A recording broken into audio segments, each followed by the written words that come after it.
This video will show you how to get your badge and then share it to social media.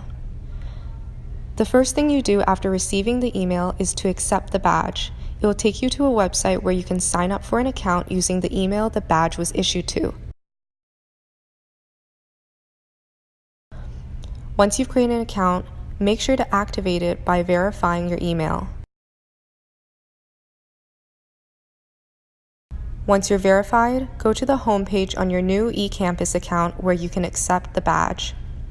View all your badges by clicking the Badges tab at the top. To share your badge, click the lock icon in the top left corner of the badge. Change your badge visibility to public and click Save.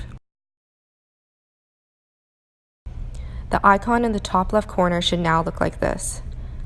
Go to the badge's description page and you will see the visibility as public with the social media links to its right. To share to LinkedIn, click Share to Profile and sign into your account.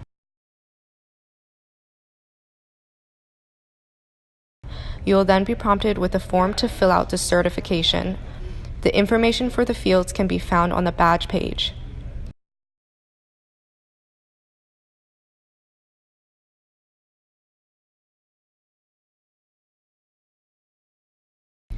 Sharing to Facebook is a similar process. Click the Facebook icon, sign into your account, and share to your timeline.